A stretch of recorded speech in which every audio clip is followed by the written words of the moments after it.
What it means to be a woman in business. Well, I have like decades of things to say about it, given that I've lived through it in a man's world. And I seem to like keep choosing to be in the man's world.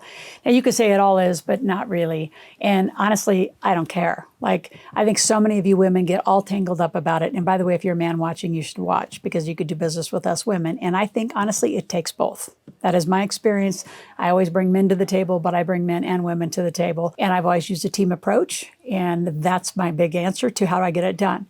So let's talk about it. Let's talk about the strategies that stand out and work, how you negotiate for your worth. I don't believe that women are paid less by choice. It's because of a lot of strategies. We'll talk about that. And then last, how do you, again, build the strong team? And what kind of team, given the situations, should you pull together at what time? And I've got 8 different categories of industries I've become a millionaire in, about to be 9. And I have done this over and over and over, from recycled glass to supplements. Cannabis will be my number 9 now, from real estate to gas and oil. It doesn't really matter the industry, and I don't think it matters at all whether you're a woman or man. There are men who tend to succeed, don't care any color or race. So let's just ignore all of that. I think it's about who you are, who you're being, and who you're attracting. And do you have a mission big enough to actually support this entire team?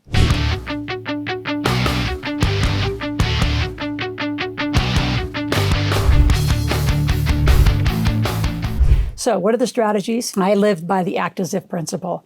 My biggest moment of really knowing that I was shifting is when I left Chevron in 1996, became the master distributor of the cash flow game.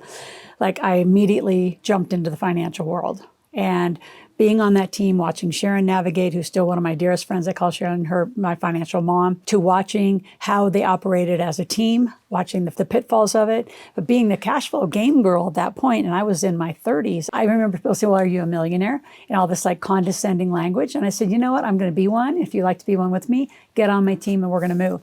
And I made more millionaires with that attitude until I became a millionaire. I started this in 1996 with them. And then in 1999 was my first millionaire status, which was real estate, followed right immediately by gas and oil. And then I went into actually recycled glass, supplements, then hit my author, right? The whole book process, and then stage speaking, things like that. So there's a system to it all, and there's strategies. So strategies is act as if, don't fake it till you make it. And then for most of you, well, I'm not going to just say women, but mostly women do it, or young people do it, is you justify, use justifying statements. Well, I'm really young, or because that's the other thing. You could say, you know, what are the strategies for being a woman or even being young? Because I remember being young, really started a lot of this in my 20s.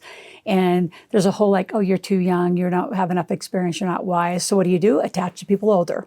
So you just find strategies that are going to start working, but don't downgrade yourself. Say, I'm just a beginner. I don't know what I'm doing. Nobody wants to buy from you. Nobody wants to be honestly around that energy. So you're going to play the act as if you're a successful expert that you're becoming. I don't care what category it's in. Then the big one, how do you negotiate for your worth? My favorite thing to do is on International Women's Day. I love being interviewed on that day. Now, I've been interviewed less and less over time because my narrative has not changed, is I don't think men or women are paid differently because it's just a thing that men are paid more.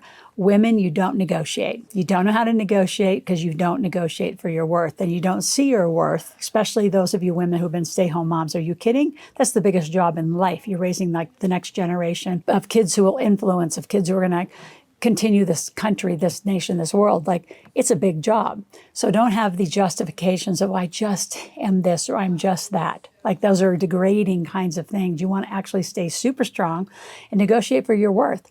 Like, I'm worth over $5,000 an hour. And you say, well, how does that happen? Well, because people pay me $15,000 to work for 3 hours for them, followed by 8 half-hour sessions of other coaches who will support it. So negotiate for what you're worth. Be willing to walk away from the table. Learning negotiating strategies. And if you want to hire me directly for that, I'll teach you all day, because I have negotiated some of the biggest 8 and 9-figure deals, phenomenal deals. I love negotiating at the table. I have the negotiating strategies, which also are supported by really understanding learning, understanding people.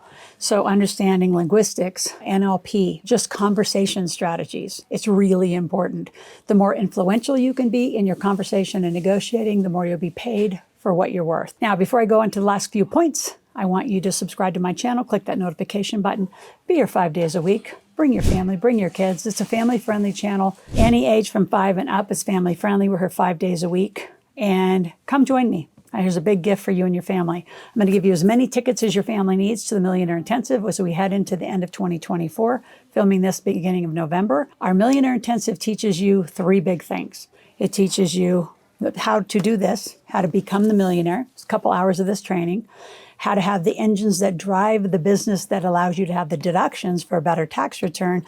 And then you get a marketplace where you have 3 hours to actually sell your stuff, sell your products, sell your offers. You say, well, I don't have them. Then pre-sell something. We'll teach you pre-sell techniques, contract techniques, payment techniques, all sorts of different techniques so you can really get into business like in one day. The other thing is I'm going to give you the first 3 chapters of The Millionaire Maker. Make sure you grab it. Go all the way through the 3rd chapter to the gap analysis. And then from the gap analysis, I want you to get a one-on-one appointment.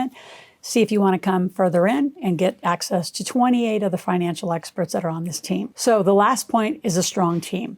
And I can tell you, like, you got to have a lot of teammates and they got to be used for very specific reasons. Meaning I have lawyers when I need to bring them to the party. I have accountants when I need to bring them to the party.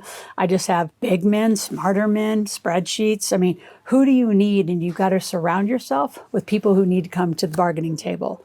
So if I know that I'm negotiating against other really strong men, I'm going to find strong men that I know that can count. And you say, well, why can't I do it? I can, but I'm not going to like be that bossy person in the room if they only want to do business with other men. So I'm going to bring them as part of my team. I'm still in charge of it all. So what you're doing is you're bringing your strength to the table, but you also have to know your opponent if you're in a negotiating table, whether that's your boss, whether that's someone else. You've got to know what you're up against. And like talk to other people who have done business with the people that you're about to negotiate with.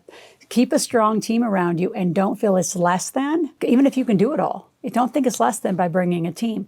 And the other last thing, big tip, is if I'm like one-on-one on a phone call doing a deal, I always, and I've learned this from other mentors, say, let me check with my team. It's a great way to not do the deal because you're not certain about it or doesn't feel all right or you just don't know. I have to check with my team and I will get back to you. And using that as a place to put a placeholder in the deal or the conversation, go back, breathe, get some mentoring and coaching, and then go back into the negotiation for what you're worth and what the deal is deserving of you.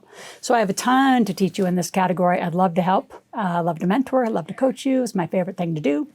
Go to askloral.com for any questions, requests, ASKLORAL, ask questions, make requests. We'll be back tomorrow.